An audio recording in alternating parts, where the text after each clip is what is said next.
afternoon, I'm Jim Sullins. I'm with World Ag Expo Seminar Committee. Certainly appreciate you having here today. Hope you've enjoyed the show. We're down to the last few hours. Just remind you to get out of the way of the gates. We're going to be leaving like a mad storm here shortly. Thanks for being in here with us today. Today's seminar, or this session seminar, the 1 o'clock, is now titled Soil Tension and Early Season Irrigation Management. Speaker is Ben Smith with Hortau. Ben is from Fresno. He's Director of Grower Support, been in that position for the last 2 years, graduated from Utah State. In Crop and Soil Science, he's got 3 children living in Clovis, so he's definitely part of the valley. If you will, please welcome Ben to the speaker today. Thank you. Thanks for being here.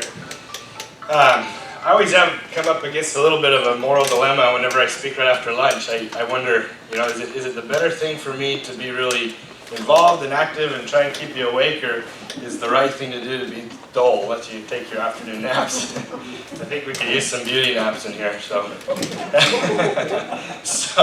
But glad to be here. Yeah, so I'm the Director of Grower Support at Hortau. My role there is basically I and my team are out with our customers, teaching them how to use the systems we have and the data we have to make better irrigation decisions. That's our whole goal. Ultimately, at the end of the day, you can put a lot of money into irrigation management systems, but if they're not helping you increase your profit, they don't do any good for you, and it's a waste of money. But we view it as an investment, and we want it to be making returns for you. I came from Utah State. I came here to California, working for a large almond grower down in Kern County, and as their irrigation manager, and honestly had a hard time making decisions across the 300 or so fields that they had. And I just realized what I ended up doing was making really broad stroke decisions over several thousand acres at a time, doing the best I could. But honestly, it was too much for one person to manage. And so after I had enough of that, I kind of decided, went on a little personal mission of mine to figure out how to irrigate better. And that path eventually led me to Hortau. I'm happy to be with them today. So first of all, I just want to cover, I want to cover a few things today. We look at irrigation management a little bit different than the rest of the industry, and I want to give you some background as to why, what our thinking is. First question of all to ask is why does irrigation even matter? It probably seems like a really obvious question, but there's some details there that's important. The thing to remember is plants have evolved different mechanisms to help them survive. Mechanisms that regulate their production and regulate the way that they grow in order to ensure that they don't just die. They want to be able to live and produce offspring to be able to continue. Now that's really nice, but for us as farmers, we don't really care about plants surviving. We want them to thrive instead. Because when they thrive, that's when we get high returns, and that's when we're able to make good profit margins. And so the reason we irrigate is to get as close as we possibly can to the genetic potential of these crops that we have. Part of what we do to do that is we try to take in aspects, all 3 of these disciplines. I call these the 3 pillars of agronomy. Agronomy kind of encompasses all of these. As an industry, we've done really well with pest control. We really understand insects, we really understand chemicals and how to control them, and there's lots of expertise out in the field. Same with nutrition. PCAs, CCAs, they're very well trained. They understand soils and chemical interactions, and we're really quite good at putting on the right amounts of fertilizer at the right times. Now the last thing of all, surprising enough, is irrigation. That's an area we haven't done so well with in the industry. Really, most of the time irrigation is kind of that thing in the back of our mind. Yeah, we turn water on sometimes. There's some work on it, but honestly, most of the direction that we've had over the last many years involves a lot of math that takes a lot of time that we don't have. And so most of the time, we end up going a little bit by gut feel. When does it feel good to irrigate? And because of that, but we're not so good at irrigation. And the hard thing about it is that irrigation is underlying all processes of crop growth. And irrigation affects pest control and nutrition. And my feel is that irrigation is really the last frontier of crop production that we have yet to really get control of and really benefit from.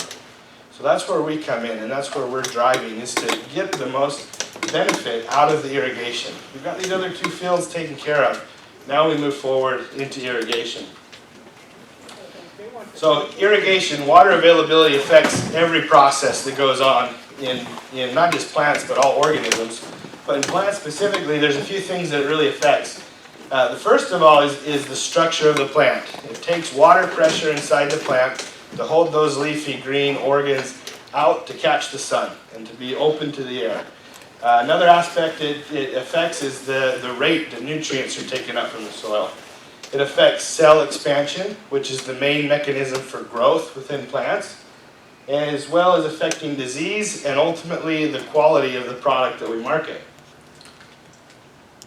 Now, all those reasons are important, but underlying all of them are the stomata. Now, you've probably all heard of stomata, and it's commonly taught even in our high schools, thankfully. But just as a review, stomata is an organ on the leaf surface made up of 2 cells called guard cells.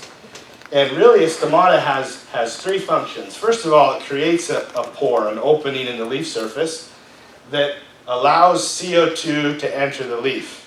That's important because CO2 is the raw building material for everything that a plant makes. Without CO2, it doesn't make anything. The second thing it does is it lets water out. And then finally, the stomata have the ability to open and close that opening, the pore, in order to regulate. Whoa, I really jumped ahead. The last thing that a stomata does, it has the ability to open and close that pore in order to regulate how much water is lost. Now, it's really efficient from a biological standpoint to function three purposes into one organ.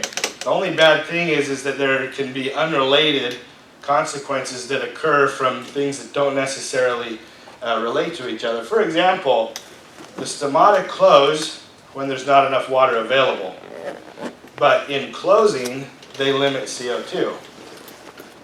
In theory, a plant could continue to photosynthesize even without the water right there.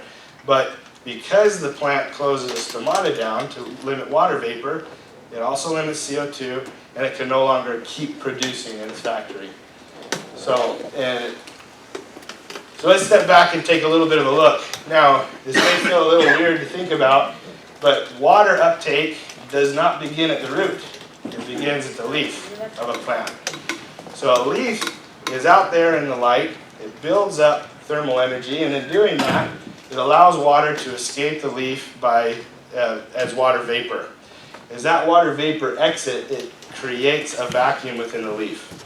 And that vacuum builds and pulls water from deeper within the plant, eventually creating enough vacuum to pull water through the plant all the way from the roots, from the soil. So when water is freely available, and when water is moving through the plant, the stomata stays open, water continues moving, CO2 continues to enter, and photosynthesis continues to go. The factory is going at 100%. As water becomes limited, however, the roots sense that.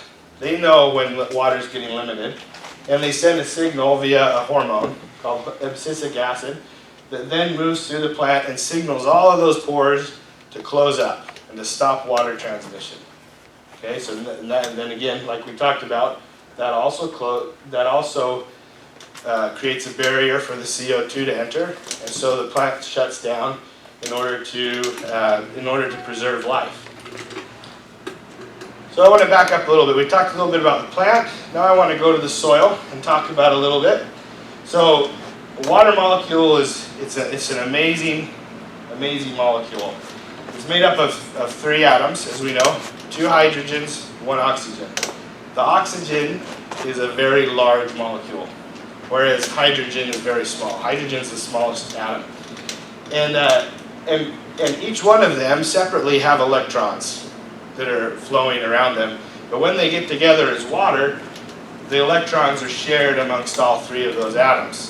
Now, because the hydrogen is bigger, it's kind of greedy. And so it tends to pull the electrons closer to, the oxygen is bigger and greedy, and because of that, it pulls more electrons towards it. And what that does is it creates a very slight negative charge on the oxygen side of the molecule, and a very slight positive charge on the hydrogen side of the molecule. So it becomes what's known as a polarized molecule, kind of like a magnet, North Pole, South Pole. This has a positive pole and a negative pole, and just like a magnet, opposites attract. And so because of this, water is attracted to other water molecules. It's an amazing feature, and I'm sure everyone has had the chance to fill a glass of water all the way up to the top until it's actually blowing over the edges. That surface tension is a result of that interaction. Now, just like water has those slight positive and negative charges, the soil particle does as well. And so the water can actually adhere to the surface of the soil particle as well. Now this is really fine detail that we're looking at here, but it's important because this is the mechanism by which water is held in the soil. That's why we can put water there and it'll stay to be available for plants. Now there's a couple effects that happen because of this. The force that holds water to the soil is stronger than the force that holds water to water. And so what happens is the molecules that are very close to the soil are held very tightly in it. And it's similar to a magnet. I'm sure we've all had the chance to take a magnet and put it in a pile of paper clips. And you pick it up and a long string of paper clips follow, and you can keep adding those for quite a while until finally the force is so weak that it drops off the bottom. And you notice playing with that, the ones that are furthest away are easy to take apart, whereas the ones close to the magnet are held much more tightly. It's the same thing with water and soil. So the force or the difficulty of removing water from soil is related to how close that water molecule is to the soil particle. Okay? So pretty easy to see with one particle. It gets a little more complicated when you have a whole bunch of particles together, like is in real life. So let's zoom in on a couple of these. As you can see, this is the shape of particles. Obviously, there's some water molecules that are close to multiple particles. Because of that, what tends to happen is there is water in the soil that's being held by multiple particles. So because of that, the force that holds them is very strong in those areas. That water is held very tightly in the soil, whereas the water outside of that region is much less tightly held. Ultimately, what that happens is, from the plant's perspective, the water in this red zone here is held so tightly that it's unavailable. Yes, the soil holds that water, but the plant can't get it. Whereas water held outside of that zone is available for the plant to uptake and to use in its system. Now if we apply that same idea to a group of soil particles, you can see that there can be a large region within a soil that holds the water so tightly that the plant can't get at it. And that's an important concept for us to realize. Just because we can fill water in a soil does not guarantee that it's available to the plant. And the only way to change that, of course, is to add water. So if you remember, we talked about how tightly water is held is related to how far away it is from the soil particle. So water that is held in the large pore spaces in the soil is the water that's most available to the plant. And the way that we increase that amount is by adding more water. Now it doesn't go on indefinitely. Ultimately, you add so much water that the soil can no longer hold it, and so it flows through the soil. Now this is called soil saturation. And in general, the general rule of thumb with this is that at soil saturation, all of the interparticle space, all the pore space, is completely full of water. It's completely filled. And so water is moving downward. This is more than the soil can hold.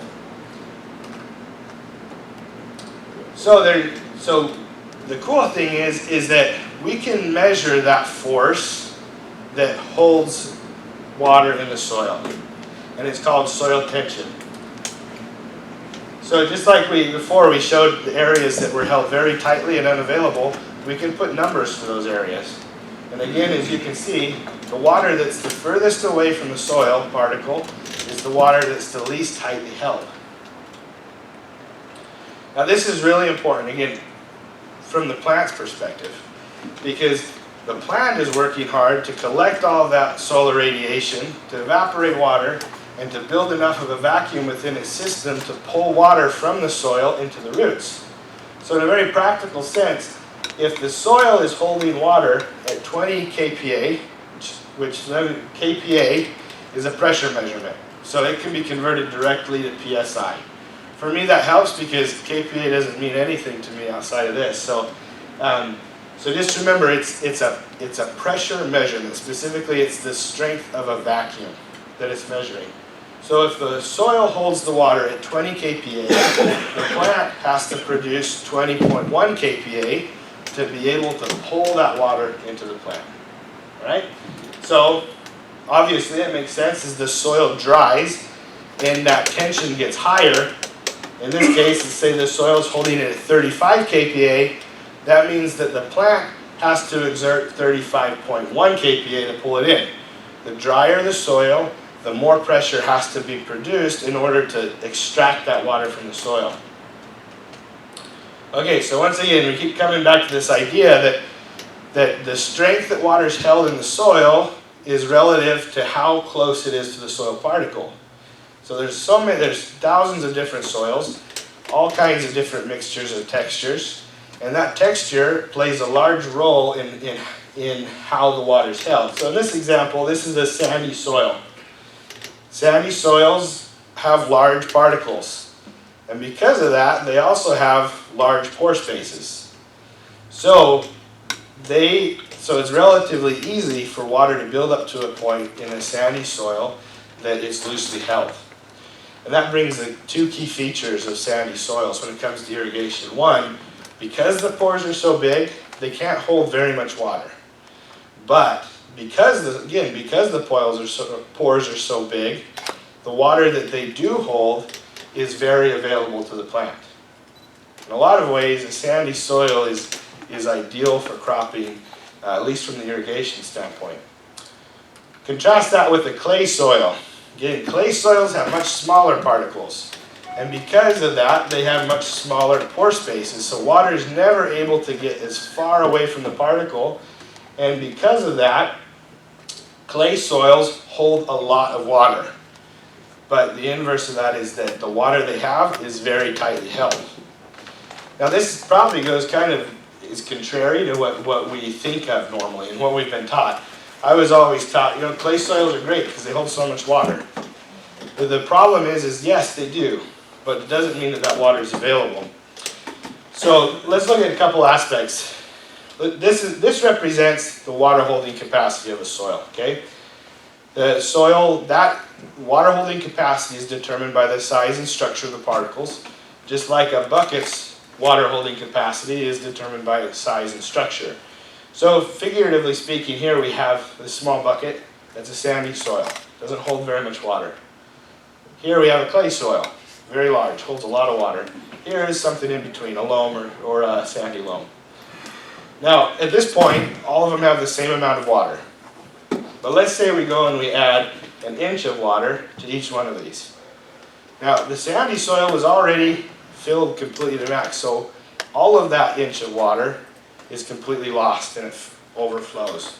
Now, in the field, we don't actually see the overflowing, but the way it happens is instead of overflowing, it just drains through the system. It can't hold on to it. Now compared, a clay soil will just swallow up that inch of water and have tons of room left over to take more on. Whereas a soil in the middle, perhaps it takes that inch of water, but if it gets any more, it won't be able to hold on to it. It'll leach out the bottom as well.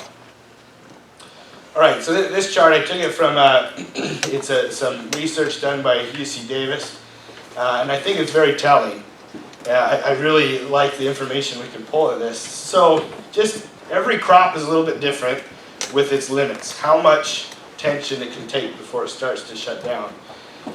But some of the common crops here, almonds, pistachios, their maximum limit is 40 kPa. After that, they start to stress and they begin to be limited. So just by this chart, this lists centibars, which is the exact same thing as a KPA. The closest thing they have is 50 kPa. So I'm just going to use 50 kPa, 50 centibars for this demonstration. Now here we have a few different soils across the spectrum, and here it lists what the depletion is at that level. Okay, so 0% depletion means that soil is completely full of water. Not saturated, but it's holding everything it can hold. So a 65% depletion means that 65% of the water that it can hold is gone. Now that's important. 65% depletion at 50 kPa, if that's our upper limit, that means that 65% of the water in that soil is available to the plant.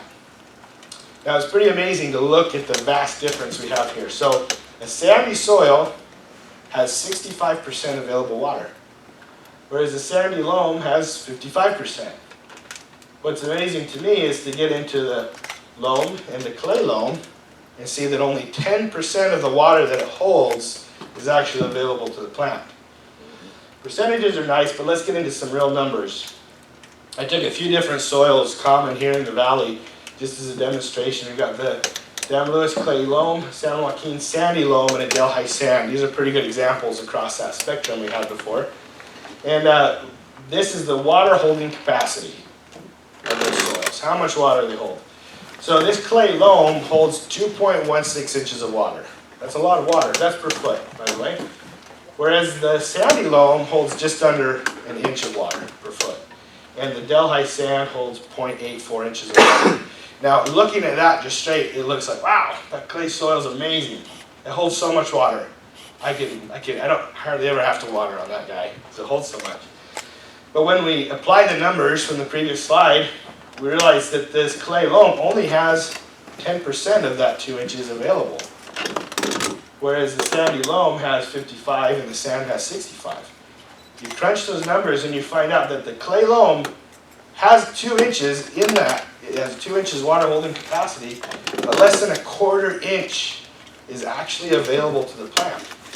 You contrast that with these sandier, coarse soils, and the sandy loam has just over a half inch, and the Delhi sand has just a little bit more than that. How ironic is it that the soil that holds the least amount of water actually has the most water available?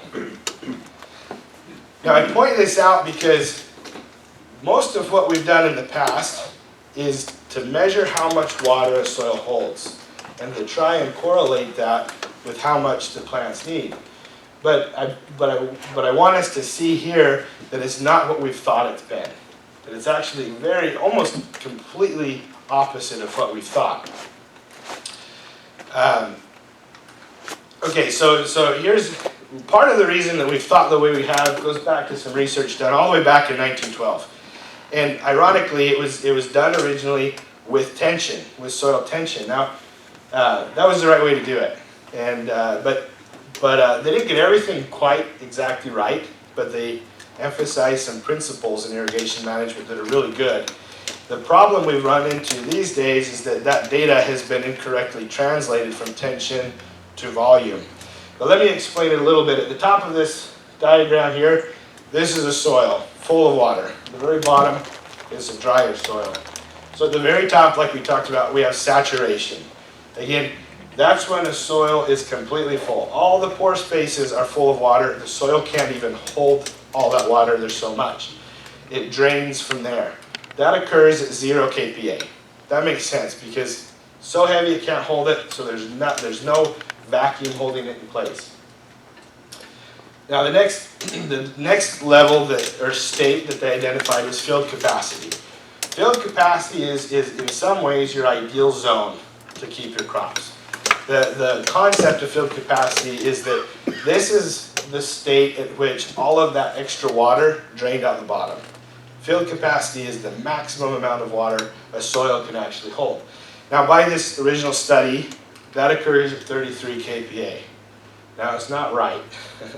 It's not correct at all. We found in watching our graphs and being able to see it in real time, that tends to occur more towards 3 to 5 kPa, depending on the soil. So it's a little bit off. But again, the idea is a good idea. It's a good concept. From here, we go to permanent wilting point. Okay, permanent wilting point is the point at which you can't put water on the plant and revive it. We've all had the plant in our windowsill that begins to droop and looks so sad. We put water on it, and within minutes, it's a miracle. It's alive and healthy again. So that's permanent wilting point is beyond that. You put water on it, it's dying. And it's not a stick yet, but there's no return. Now, the thing that's incredible to me is that permanent wilting point, according to this study, occurs at 1,500 kPa. So we've got a range of workable water from 33 kPa all the way to 1,500 kPa. That's a huge range. But again, for us as farmers, this is talking about survival. We don't care about survival. We don't want plants to survive. We want production. We want them to thrive. So the way that we've handled that in terms of looking at soil volume is that we apply a maximum allowable depletion. Okay, so how much of that total amount of water you have in there are you going to allow to dry out before you put water on? Now, the standard is 50% depletion. In theory, people could adjust that. In reality, nobody does. They keep it at 50% if they're watching it. So the result of this is that our workable capacity in a soil falls in the range between field capacity and somewhere in this bracket, 50% maximum allowed depletion. So again, I have to give props to what's done. In an age without technology to monitor things in real time, this is a big step forward from just filling it out and just putting it on when it feels good to put water on. But it's not quite where we need to be and not where we can be today with the technology we have. So I want to contrast this a little bit. So again, what we found is that we usually don't even measure from field capacity. Usually things are still too wet at field capacity to be healthy for a plant. So the ideal zone occurs a little bit after. And again, for almonds and pistachios, it occurs from 10 kPa to 40 kPa. So this is what it looks like on this graph compared to what we do. That little band right there is the ideal range, ideal tension range for maximized production. Pretty stark contrast, the difference that we have there. This is why I feel so comfortable saying that irrigation is the last untapped frontier in agronomy to make drastic changes in production. If you were to put it in a graph, our current irrigation practices keep us here in this range. But if we can keep it, in reality, if we can keep it in this range, we're going to be able to do a lot better. There's tons of opportunity for improvement by following a tighter regime and keeping those plants in an arena where they're not stressing and they're not closing down stomata. They're keeping production going at 100%. I wanted to bring this chart back up again because this is a chart you'll see again, I promise. It's used in the industry, it's used by industry advocates, but they interpret it in a very different way. But again, it's from the idea of the volumetric sense of things. They look at this and say, okay, 50% maximum allowed depletion, that's ideal. That's what we want to do. And so they try to say, okay, in a sandy loam, that means the upper limit's 30 kPa, whereas in a silt loam, that's 130 kPa. So I want us to be clear in that you will see this often, and this is where we challenge the industry a little bit, is to try and get us to live within a much tighter range to get to fully maximize the benefits of doing a really good job with irrigation management. Now, I can't blame the people that advocate it this way because it's the way it's been done for decades. It's the standard, but the question is do we stick with the standard and get the results we've always gotten, or do we move forward with a better method to be able to do an even better job? Okay, so part of the reason we have that huge disparity between what's been done and what is because most methods used today for irrigation management really only take into account either the soil or the plant. For example, the most common method is hand feel, going out, digging a hole, squeezing it, seeing if the soil ribbons out. That only takes into account the soil. It gives you no indication of where the plant is happy in the soil. we're left to guess that part of it. Same with volumetric sensors such as neutron probes, fastness probes, gypsum blocks, most of the things on the market today. They look solely at the soil. They don't look at the plant and its reaction to that level on the soil. And because soils vary so much, it's really hard to pinpoint that and figure out what it is. Other methods tend to only focus on plants, such as evapotranspiration. Evapotranspiration has nothing to do with what's in the soil. In fact, it's affected by what's in the soil. So it's really hard to measure, it's really hard to know what to put on the soil when the soil determines what comes out. It's kind of a backwards way of looking at it. Same with dendrometers, pressure bombs, even satellite imagery. They're based on solely the plant and nothing more. With Hortau, we use a device called the tensiometer. Now, the tensiometer is not a new instrument. However, we've been able to take it, rework it, make it more reliable, and make it so that we can take real-time readings off of that. And that's where the real power occurs in this, is being able to get that reading and to be able to see trends, to be able to know when it's right to turn our irrigation on properly. Really briefly, a tensiometer has water inside of it, and as water leaves the soil, water is pulled out, creating a vacuum that we measure. When water is put back on the soil, water goes back into the sensor, relieving that vacuum. And that's how we measure soil tension. And the great thing about it is that soil tension reflects on the soil and the plant as well, because soils have different abilities to hold water, and plants react directly to soil tension. Soil tension is what causes the plant to shut the stomata down. So with one sensor, one real sensor, no algorithm, no formula, nothing like that, we're able to see exactly what the soil can do and what the plant can do. That's the power in it. All right, so you have the background of what we do. I wanted to switch a little bit and make this pertinent to you today. It's springtime. It's been an amazing season. We already have bloom. It's a little early this year. Every year I look out and see bloom, I'm amazed. How much energy goes into growing those buds out, making them swell, and then making them open. And let's also not forget, the same time these buds are growing, the blooms are out, same thing's happening in the soil. Roots are being regrown, being developed, getting ready to pull water through, as well as leaves are beginning to grow. And shortly after bloom, the crop is beginning to be produced. The thing that we have to remember is that all of the energy to do this comes from reserves stored in the fall.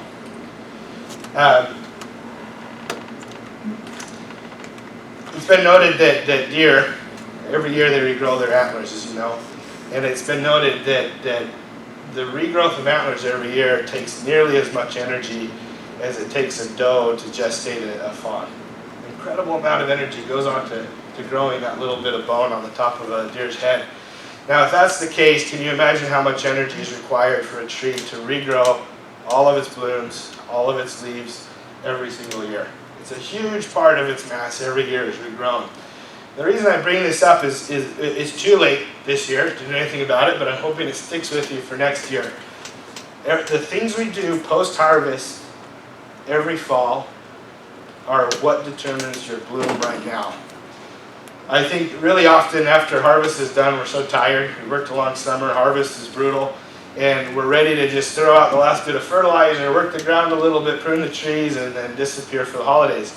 And I can't blame anyone for that, but at the same time, we often neglect the trees. We fail to rehydrate the soils, and we fail to keep them going until the leaves fall off. That's something to remember in the fall. As long as you have leaves on your tree, that tree is still pulling water, and it still needs to be taken care of. There's been a notion around for a long, long time that you put your trees to sleep, and that's not the case. Keep your trees healthy and keep them going until the leaves fall off, except in a few cases with very young trees, such as maybe pistachios. So keep that in mind for next year. What you do in the fall determines the strength of your bloom and the strength of your set in the spring. So again, just to reemphasize, all at the same time, we have all these functions going on. I think sometimes we see the new leaf growth that starts with or shortly after bloom. We see those leaves and we feel good. Like, okay, the plant's going. It's up and it's active. It's awake. the thing we fail to realize is that these young leaves, they're not worried about producing at this point. At this point, they're only worried about growing. And in truth, leaves really don't start to give back to the tree until they're full-sized and turn dark green. That's when they harden off. Up until that point, they take more from the tree than they give to the tree. So it's really important that we take good care of these trees in the fall. It's amazing to me, for an example that I think is really potent, is cherries. Cherries here, we harvest them in May and June. And oftentimes, most of that cherry production is sustained by the reserves we make in the fall, not by what's done in the spring. Now, the thing that's working for us is that these small leaves, they don't transpire water very quickly, and the cool temperatures help that not to happen. But an important aspect of that to realize is the way that plants get nutrients, okay? I think sometimes we get this idea that plants are going in the soil and sending their roots out to go and find some nitrogen or to find some potassium, and they pluck it from the soil and pull it in.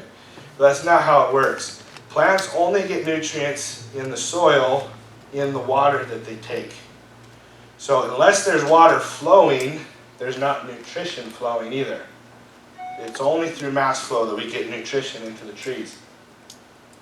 And so in the spring, when our leaves aren't very big and they're not passing much water, they're also not taking up much nutrition. And I bring this up because one of the two biggest troubles I face every spring is, one, starting the spring out with too dry soils. The other thing is overdoing the irrigation in order to get your fertilizer out. And what I want to leave with you is that you have time to put your fertilizer out. Let me demonstrate a little bit of what this looks like. This is from an almond block. As you know, bloom tends to happen towards the latter half of February, right at the beginning of this graph. And actually, let me orient you a little bit. These lines are different depths. That's the tension. The higher up, the higher the tension, and the higher the tension, the drier the soil. So the higher the number, the drier the soil. This blue band right here, that's the ideal zone. That's where you want to keep it for maximum production. Below it, it's too wet. Above it, it's too dry. So we have bloom here at the end of February, and you can see that there is very little movement in tension in that whole time. This tree was hardly pulling water from the ground at this point. It just was really sitting there and just sipping little by little. The amazing thing to me is that it really didn't start to pick up in this field until almost the end of May. So you have several months in this case where the trees are just sipping. They're just taking a little bit as they're growing and maturing, and as we wait for the temperatures to pick up a little bit.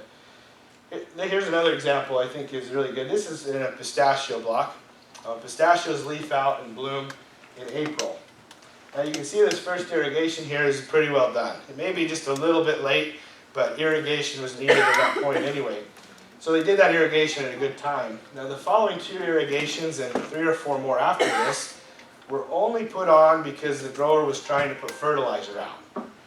So they got, the company showed up with their fertilizer tanks, they put it out there, and they couldn't stand to see it sitting there for a little while, so they put on irrigation water just to get fertilizer out. Now 2 things happen here. The first thing is driving below this blue band puts the trees into a zone where it's not healthy. So there's a lot of fungal diseases that really thrive in wet soils, a lot of bacterial diseases that do. On top of that, the roots need oxygen in order to metabolize sugars and to live.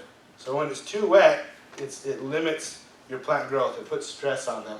The second thing that happens is that you tend to leach out the fertilizer. Now this is pretty ironic. We get into such a rush to put fertilizer out in the spring that we irrigate prematurely. And you can see here, this line right here, where everything hits that's leaching. So for a good portion of this irrigation, the fertilizer they just put on is being washed right past the roots.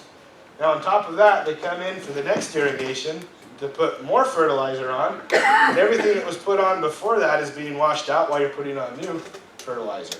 And again, this continues for a few more times.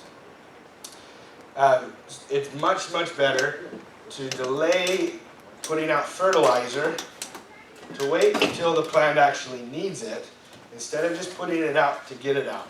You're going to be more efficient. Your plants are going to thrive a lot more if you wait for them to actually need it. Looking at the graph we saw before, the same thing happened. These irrigations weren't needed. They only went on because the grower was very concerned about putting their nitrogen out.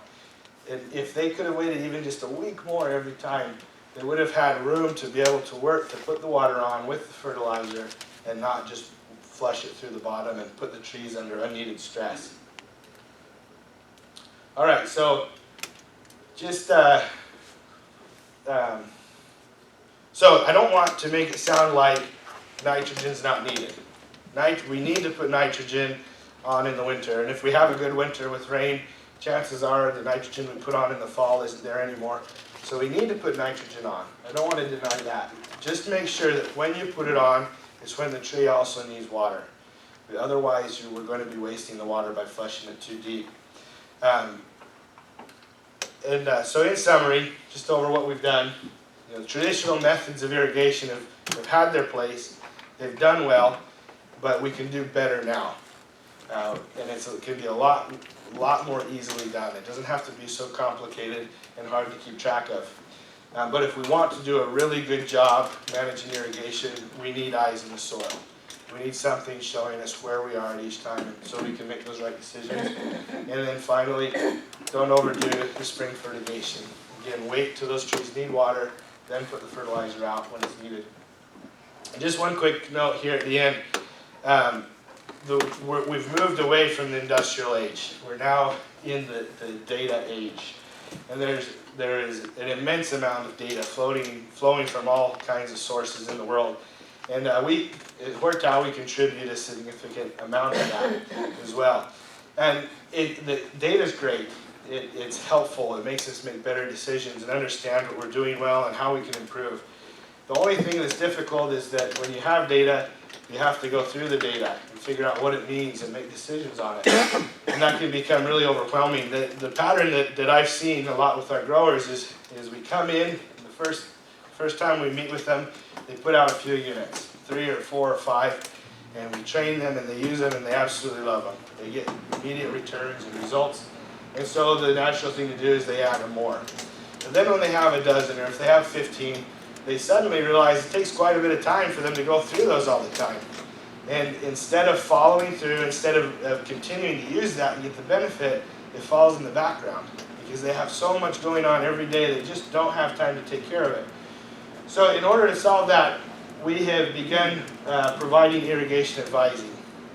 Basically what we're doing is instead of just teaching you and having you do the work, we're coming out to do the analysis. We're coming out to create a schedule for you, to look into problem areas, and to give you a schedule to make it so that you can get the maximum benefit out of your crops and out of the equipment we get. And so we have a team of individuals that are highly trained and very good at analyzing that can come out and really make use of that. I think that's the missing link we've been having in the monitoring industry because we got to make use of that data to make it worth our while. And ultimately, we know it works. Ultimately, we know you can get a high return if you use it. And so we want to help you use that and get the results out of that. And that does it. Does anyone have any questions? Yes, sir. If you go back to the slide with the graph, where it's at the very end, right there. So about 521, you see the blue line go up, and it's going to get beyond the happy zone. But the other two are still down. Yeah. Would you irrigate? I would. So what's going on here is that this blue line is a sensor at 18 inches. Green is 24, red is 36. What we see across quite a few crops is early on in the season, they're not very good at pulling water from deep. So it's just like a well. The deeper the water is in the ground, the more force is required to pull it up. So early in the season, when it's not very hot, it's harder for the plant to really access that water that's down deep. It takes more energy. So they tend to really feed a lot off of that shallower water. So in this case, what you would do is you would irrigate, but you would do a short irrigation set only to bring that line down. You don't have to irrigate the entire profile every time, just irrigate the ones that need it. And then, so probably what you would do in this case is irrigate frequent short irrigations to control that top line, and then once the other ones get high enough, do a longer irrigation to move them all down. Generally, as you get a little further into season, June, July, it's hot enough that the trees are pulling from all the depths, and you really have to irrigate more to move it through. Great question. And then do you see different soil types? Like after you shut off the irrigation, sometimes you see that water continue to move through the profile. Yeah. Do you see different soil types that the water moves more through in the sand versus the clay? And Definitely. Soils move water a little differently based on their structure. Basically, there's two major forces, gravitational movement and matrix potential that moves water in the soil. And clay, heavier soils tend to move it through capillary or matrix potential, which is much slower moving. And so some of these heavier soils, you'll shut it off and you'll see movement for another 24 hours. The great thing is it's very reproducible. If you start irrigating at the same spot for the same amount of hours, you'll get very close to the same reaction. So with a little trial and error, you can start to nail that in and get it really good every time. Yes, sir. So if you've got a tight clay soil, high pH, part of your watering is to flush those salts out. So if you do that top water, down lower, you've got all those salts in the stream bed. So how would you handle that? Yeah, so how high is your salt reading? You have decicement per meter? Or? Up to 9.2 maybe. Okay, is that your water or your soil? That's the soil. That's the soil. Okay, so it depends on the severity of your condition. Most soils in the salty area, you don't need to worry about constantly leaching. So it's kind of an old idea to have a leaching fraction, constantly moving water through. Most soils, you just need to do it in the winter. But in a case like that, that's severe enough that you would want to be doing more regular flushings. Now, in that case, it depends on the length of time that you're doing it. If it's over a month that you're flushing that water through, it's probably not going to build up to a point where it's an issue, but you definitely want to keep in mind to do periodic flushes where you really move the water through. The thing to remember with it too is when you're leaching, it's better to do frequent leaching, a series of frequent leach events, rather than one long one. It kind of creates for simplicity, kind of a plunger action in the soil that draws the salts out and moves them through. The thing I'd watch out for is do the leaching right before you're going to put more fertilizer on.